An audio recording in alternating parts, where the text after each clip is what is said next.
This is SelfWork, and I'm Dr. Margaret Rutherford. At SelfWork, we'll discuss psychological and emotional issues common in today's world and what to do about them. I'm Dr. Margaret, and SelfWork is a podcast dedicated to you taking just a few minutes today for your own self-work. Hello and welcome to SelfWork. I'm Dr. Margaret Rutherford. I'm a clinical psychologist out of Fayetteville, Arkansas. And I've been in clinical practice for over 25 years. I started podcasting about 3 years ago because I wanted to try to educate people about what being in therapy might really be like. I wanted to reach those folks who may already be in therapy and be interested in emotional and psychological issues. Or maybe you've just been diagnosed with anxiety or depression and want some answers. Or, of course, there's also the group that might never consider walking through a therapist's door or think they wouldn't, but they're curious enough to listen to a podcast. So here at SelfWork, we focus on many diverse issues, and today it's going to be about body image, how acceptance of your body can be so difficult. I'll go over 7 common reasons for this struggle, ending with the most complicated psychologically, perhaps, something called body dysmorphia. And we're not just talking about weight here. We're talking about anything that you are ashamed of or you demean yourself for about your appearance. I'll have some statistics on what's happening with plastic surgery as more and more people turn to fillers and other treatments. I'll quote Oprah talking about her own very public journey about her weight. And as always, we'll focus on what you can do about it. Our listener email today is from someone, actually a woman, with a severe addiction to her television, binging on Netflix, and what this is doing to her sense of self-worth. Now, she called it her television. It obviously could be her laptop or something, but she used the term TV. So that's the podcast for today, episode 141. I can't believe that.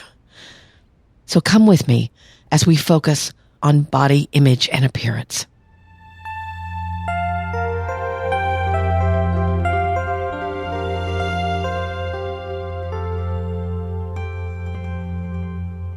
If you've listened to this podcast for a while, you know that I like to tell stories.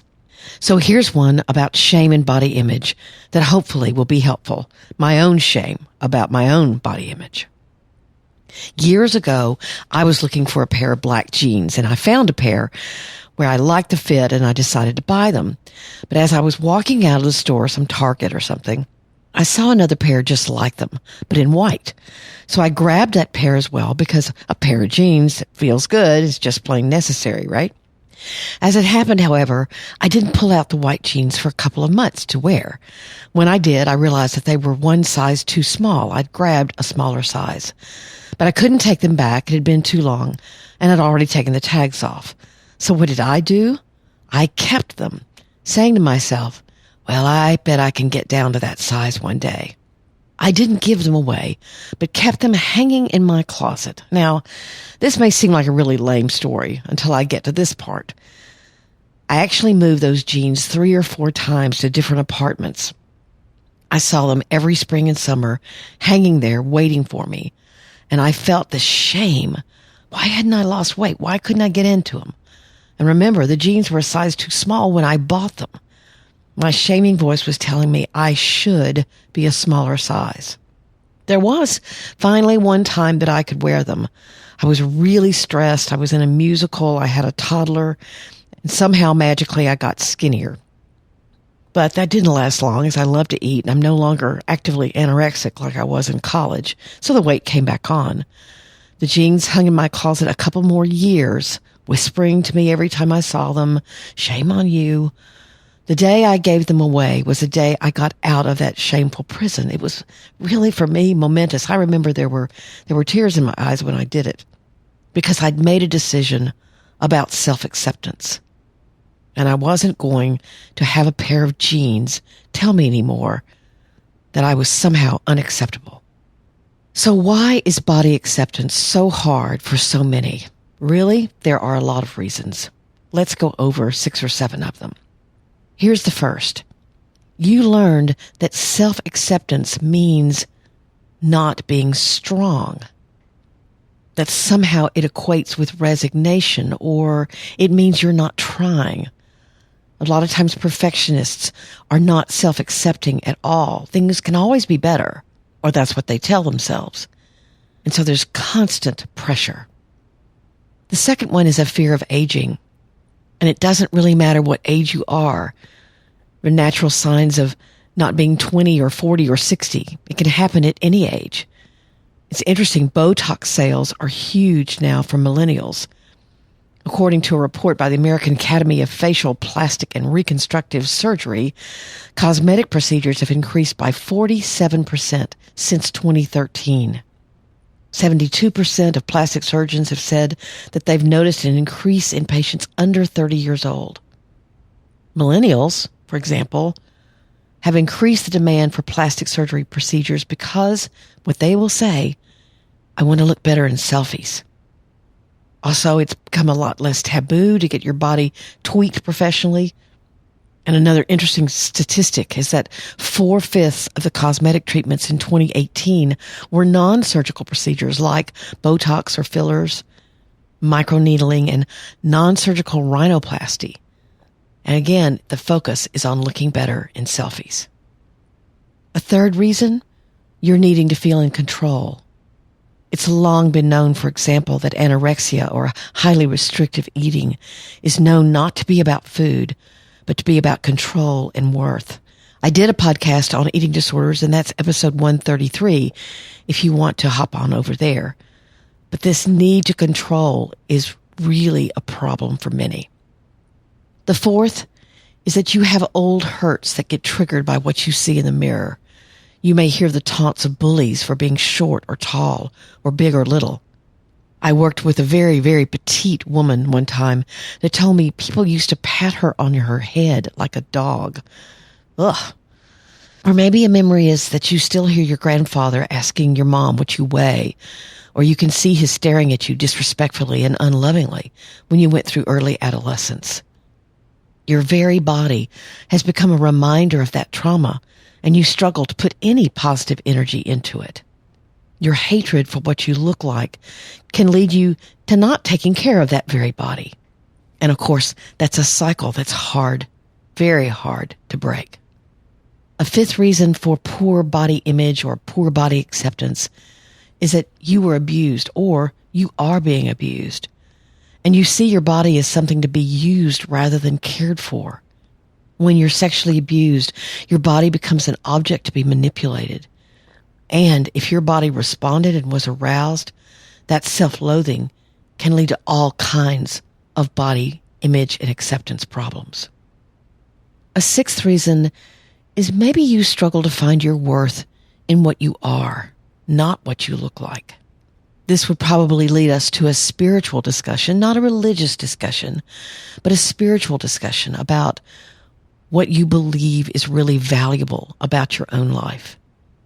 I turned to Oprah for this as I found a quote in Things I Know for Sure, or What I Know for Sure, or something like that. And she says, I know for sure that I'm not my body. I feel more connected to consciousness or soul or inner spirit. Whatever you choose to name the formless being that is the essence of who we are. I think of all the years I've wasted hating myself fat, wanting myself thin, feeling guilty about every croissant, then giving up carbs, then fasting, then dieting, then worrying when I wasn't dieting, then eating everything I wanted until the next diet. Wasted time, abhorring the thought of trying on clothes, wondering what was going to fit, what number the scale would say. All that energy I could have spent loving what is. Such wasted time. Because what you give your attention to looms larger, in this case literally, and all my focus on weight actually made me fatter.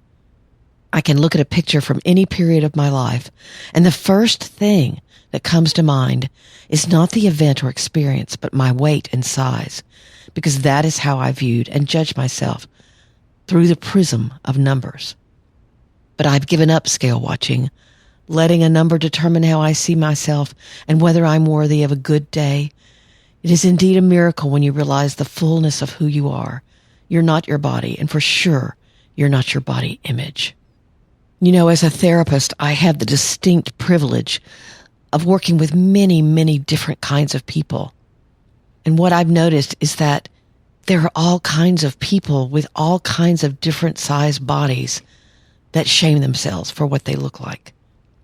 They'll find something wrong with their hair, something wrong with their eyes, something wrong with their knees, something wrong with something. It's just all about shame. So we're going to talk about that in a few minutes. But let's talk for a second about body dysmorphia. Body dysmorphia is when you actually have obsessions about your body, about a part of your body often, and you have a very distorted view of some aspect of your body. It's a serious mental illness, and it's related to obsessive compulsive disorder. It usually begins around puberty and affects both men and women. Someone with body dysmorphia focuses on something about their appearance that may be real or completely imagined. They are very preoccupied with at least one perceived defect or flaw in their physical appearance, which actually may not even be observable to others or appears only slight. It could be a scar or often their nose. Obsessive and repetitive behaviors are a central part of body dysmorphia. People will develop repetitive behavior in response to the real or imagined problem. They'll pull their hair, they'll pick their skin, they'll mirror check all the time. It's not the same thing as being self-obsessed or somewhat narcissistic. It's really a serious mental illness that influences the way they view themselves. And of course, it's all about shame. They may have a history of body shaming, bullying, or something, which has led to low self-esteem. And the shame could be either internal, where there is a voice inside your head that says extremely critical things to you or actually feels disgust at what you look like. And then there's fear of rejection. That's more of an external kind of shame. These obsessions can last for many hours every day and make it very difficult for them to focus on just daily tasks. Now, again, you may think, well, gosh, do I have body dysmorphia? But remember, like any mental illness, it has to interrupt your normal functioning for you to actually qualify as having the disorder. And of course, therapy and medication may help with body dysmorphia. They may attempt to fix things with cosmetic surgery, but it's really not very helpful because they'll just focus on something else. Basically, all of these problems boil down to shame, fear of aging, being abused, bullying, whatever the source of the shame is. There are different forms, different voices, different memories, different fears. But shame is at the root of them all. And letting go of that shame is the answer. It's not an easy answer, but it's the answer. If your shame is internal, you have to notice that voice and then replace that thought with another one. It's a very proactive process and it takes practice. And again, the reason why I told my little story about the genes is because there will be triggers. Those genes were a trigger for me. We talked about triggers in the last episode. Every time I looked at those genes, I thought, I'm not good enough the way I am. You could have other triggers. Maybe there are clothes hanging in your closet that do that for you. Maybe you're always comparing yourself to a friend who just naturally has a very athletic body, or has curly hair and you want curly hair, or has straight hair and you want straight hair. So people can be a trigger for you. Certain environments can be a trigger. And of course, being around people who perhaps themselves have body image problems. And so their feedback to you would be, of course, you could lose a little more weight. Or, why are you eating that hamburger? And this can go very deep. I'll tell you another story. One time when I was probably around in my mid-40s, my mother, who had anorexia, looked at me coming down the hall of their home I was visiting, and I had on some hiking boots. And she said, "Those don't look like something you'd wear." And that's all she said. And I made a joke. I'd been in therapy about my mom. And I made a joke and said something like I'd become a mountain woman since I was living in the Ozarks. But when I got back to my hometown, Fayetteville, Arkansas, the next time I was about to put those shoes on, I thought, I probably do look stupid in these shoes. And then I caught myself because I realized I was being triggered. My mother's comment had stuck with me, and all of a sudden I felt odd and like I shouldn't wear hiking boots. I slammed those shoes on my feet and wore them all day, fighting thoughts of, do I look stupid? Do I not look stupid? But I had to wear them. I had to confront that trigger. So look for the triggers in your life and confront them. And if your shame feels more external or you're more afraid of rejection or criticism from others, make sure you're looking around you.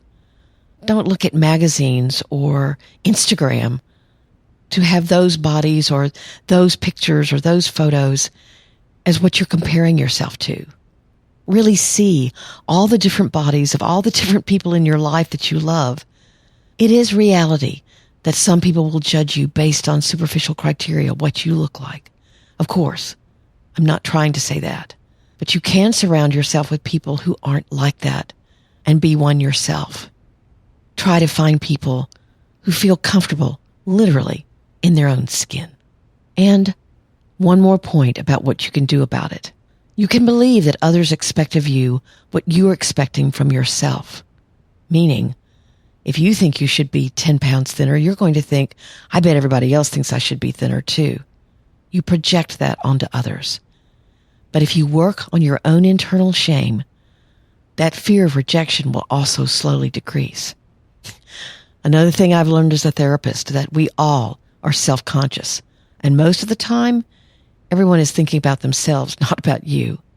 So realize that your own fears, your own shame, you don't want to project that onto other people. I love what Maya Angelou said in one of her books, and I'm going to badly quote her here. But it was something like, if someone comes up to me and says, I'm about to say something that might hurt your feelings, then I tell them not to say it.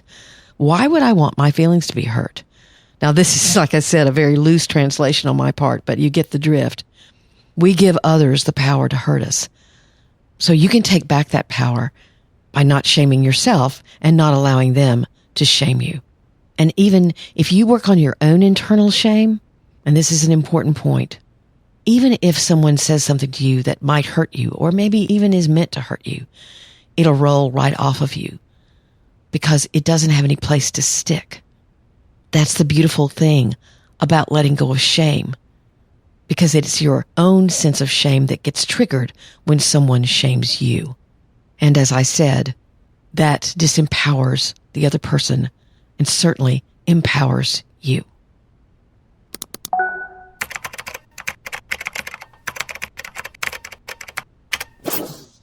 Here's our listener email for today.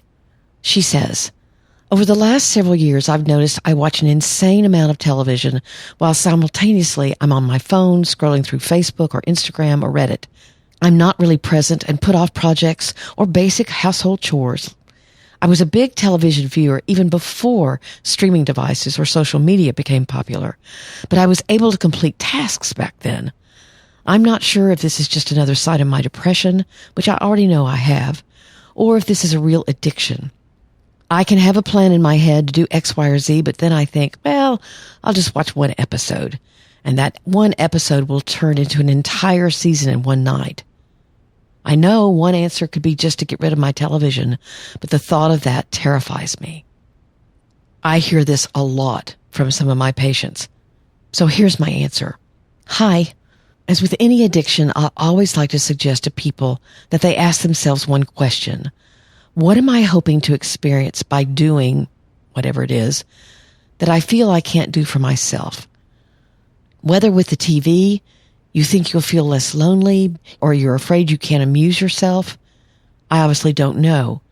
But something is keeping that addiction strong, and yes, I do believe it's becoming an addiction. So what can you do about it? One of the things that I suggest to people is that as they're watching some program or some show, that actually go on and turn it off before it stops. Just 5 minutes early. So you don't see the end and then go about your day. What that does is that you realize your life really doesn't change all that much if you don't view those last few minutes. It's an exercise in trying to wean yourself off. Another reason to address this addiction is to remember that self-esteem, is built on a sense of competence, knowing you do things well or say things well or know how to sort out feelings. Whatever is your competence, there's your esteem. I've never heard anybody say, "Oh, I scroll really well." Watching a show, scrolling, even liking is a very passive activity. You aren't building your own skills in structuring your time. You may be bored and you're filling time, but that's not learning a new skill. I've noticed in myself, if I'm in a waiting room, for example, I'll pull out my phone as if I don't have the skill to fill the time myself. I've included a link to my own episode, which is episode 40, about depression, suicide, and your cell phone. And then I've also included a Harvard study on what happens in your brain when your texting signal goes off. So, as I suggested before, I would back off gradually and see what happens. You want to enjoy those kinds of shows because they bring you pleasure, not because you get dependent on them to structure your time.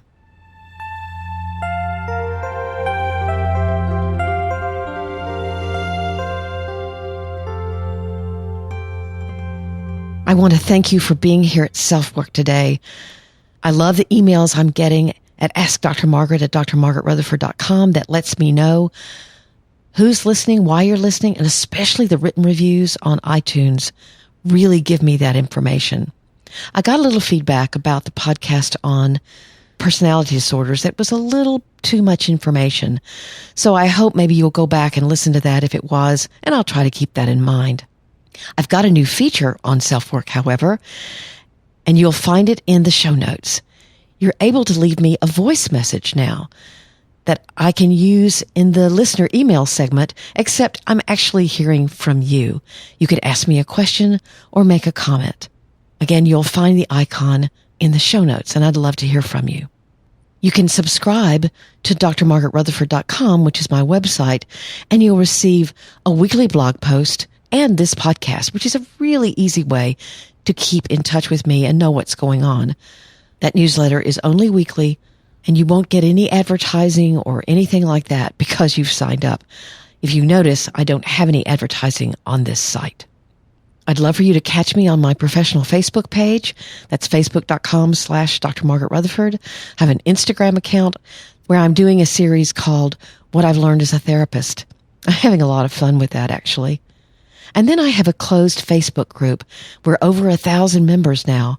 That's facebook.com/groups/selfwork. But please know there are questions there that I need you to answer. So many of you are coming for the podcast, but not answering the questions. So if you've asked to be a member and you haven't heard from me, it's because you didn't answer the questions. The reason why I'm making that a criteria is because I want to make sure people have a good reason for being there and an appropriate reason for being there. It's about the only protection I have. I'll check your Facebook page, that kind of thing, but I'm trying to protect the people in the group because you're sharing personal information, and I want that to be as safe as possible. Again, thank you for being here. Take very good care. I'm Dr. Margaret, and this has been SelfWork.